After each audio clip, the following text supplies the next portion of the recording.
Hello everyone, स्वागत है आप सभी का आपके अपने यूट्यूब चैनल छाया मेडिकल क्लासेस पर। तो आज मैं आप सभी लोगों को बताने वाली हूं कि जो pre nursing selection test and general nursing एवं मिडवाइफरी जो ट्रेनिंग सिलेक्शन टेस्ट होता था, ठीक है। तो पिछली साल तो क्या हुआ था, दोनों ही एग्ज़ाम हुए थे, ठीक है। क्या है, दोनों ही एग्ज़ाम हुए थे, ठीक है। और बात की जाए कि इसके फॉर्म कब निकले थे, तो फॉर्म कब निकले थे 19/5/2025 से भरना स्टार्ट हुए थे। उसके बाद अंतिम तिथि 2/6/2025 थी, ठीक है। और संशोधित करने की तिथि 7/6/2025 थी। डन। और परीक्षा का जो दिनांक है वो 24 जून 2025 मंगलवार से क्या थी, प्रारंभ थी। ये है पिछले साल का, ठीक है। अब इस साल की बात की जाए कि इस साल कब फॉर्म आ सकते हैं, कितनी उम्मीद है, तो देखिए क्या है कि इस साल भी क्या है, फॉर्म या तो मई के लास्ट में आएंगे। अगर मई के लास्ट में नहीं आए बेटा तो फर्स्ट वीक, ठीक है, फर्स्ट वीक में आ ही जाएंगे, जून के फर्स्ट वीक में, ठीक है। कब, जून के फर्स्ट वीक में आ ही जाएंगे। डन। और पिछले साल कितनी फीस लगी थी आप लोग देख सकते हैं।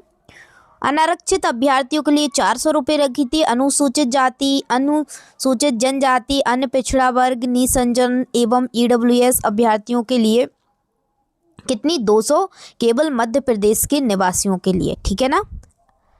चलिए, और पोर्टल शुल्क 20 रुपये, और जो एमपी ऑनलाइन है, ठीक है, जो एमपी ऑनलाइन है उसका पोर्टल शुल्क 60 रुपये दिया था पिछली साल, ठीक है। और ये एग्ज़ाम था। अब बात करती हूँ कि, ठीक है, क्या बात करती हूँ, चलिए कुछ बताती हूँ आप लोगों को। क्या क्या क्या क्या क्या क्या क्या क्या क्या क्या क्या क्या चलिए, कि ऑनलाइन आवेदन करते समय स्कैन अपलोड करने के लिए अनिवार्य दस्तावेज, ठीक है, कौन कौन से आपको दस्तावेज लगेंगे। तो देखिए, आपको पहले से रख लेना है बेटा, ठीक है। 10वीं की अंक सूची, जन्म दिनांक की पुष्टि हेतु आपकी जन्म तिथि बिल्कुल करेक्ट होना चाहिए, ठीक है। पिछले साल के अकॉर्डिंग बता रही हूँ आपको, इतनी तैयारी तो रख ही लेना, ठीक है, सेम रहेगा। 12वीं की, ठीक है, मध्य प्रदेश शासन सक्षम प्राधिकारी द्वारा जारी किया गया मूल निवासी आपका होना चाहिए, ठीक है। उसके बाद अनुविभागीय अधिकारी राजस्व मध्य प्रदेश द्वारा जारी किया गया जाति प्रमाण पत्र आपको रखना है। क्या रखना है बेटा, जाति प्रमाण पत्र आपको रखना है, ठीक है। उसके बाद मध्य प्रदेश शासन सक्षम प्राधिकारी द्वारा जारी किया गया ईडब्ल्यूएस प्रमाण पत्र, ठीक है, जिनके लिए चाहिए। जिले के मुख्य चिकित्सा एवं स्वास्थ्य अधिकारी द्वारा प्रयादित आशा कार्यकर्ता का 5 वर्ष की निरंतर सेवा का अनुभव प्रमाण पत्र हो तो ये रख लेना। जिले के मुख्य चिकित्सा एवं स्वास्थ्य अधिकारी द्वारा प्रायोजित विभाग अंतर्गत कार्यरत नियमित एएनएम एलएचयू कार्मिकों का 5 वर्ष की निरंतर सेवा का अनुभव प्रमाण पत्र, जो लोग पहले से हैं एएनएम में उनके लिए ये है, ठीक है। और जो ये कार्य कर रहे हैं, पहले से सेवा कर रहे हैं जैसे एएनएम वर्कर, उनके लिए है, ठीक है। आपके लिए नहीं है बच्चों, आपके लिए जो फर्स्ट बार फॉर्म डाल रहे हैं आपके लिए ये चीज़ें रखना है, ठीक है ना। डन। चलिए अब और क्या बताती हूँ, ठीक है। चलिए अब बताती हूँ कि पिछली साल कितने नंबर का क्या आया था, ठीक है। तो देखिए, कर्मचारी चयन मंडल मध्य प्रदेश द्वारा पोर्टल पर परीक्षा का सिलेबस 12B का आना है। सिर्फ और सिर्फ आपके में 12B का सिलेबस आना है, याद रखना। मैंने पहले ही बता दिया, लेकिन जिन बच्चों को नहीं पता, एमपी बोर्ड जिसमें भौतिक विज्ञान 20 नंबर का, जीव विज्ञान 20 नंबर का, रसायन विज्ञान 20 नंबर का, सामान्य ज्ञान 20 नंबर एवं अंग्रेजी 20 नंबर। तो अब बेटा आपके सारी जो चीज़ें हैं ना बेटा, वो सारी 20 नंबर की आनी है। कितने, 20-20 नंबर के आने हैं।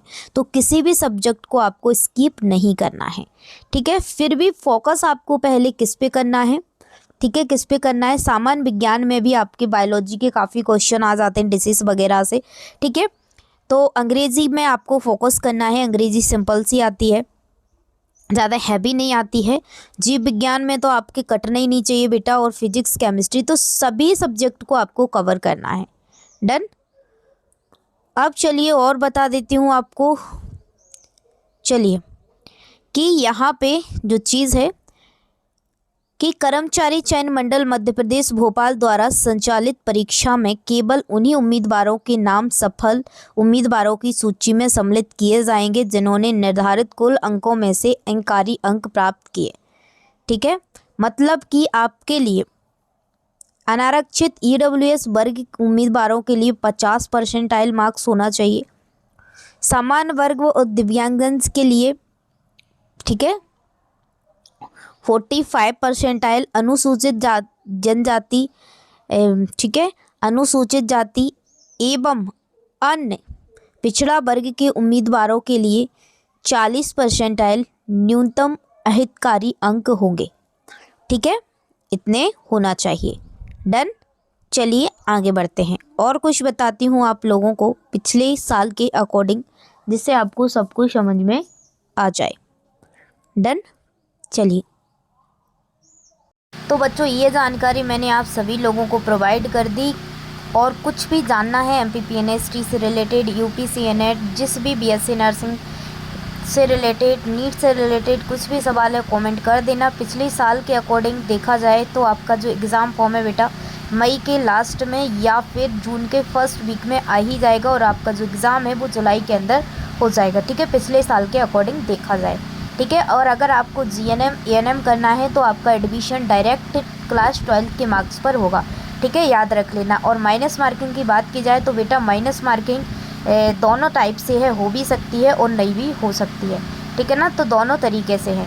बट कोई भी सवाल है कमेंट कर देना बेटा, मैं हमेशा खड़ी हूँ और खड़ी रहूँगी आपके साथ।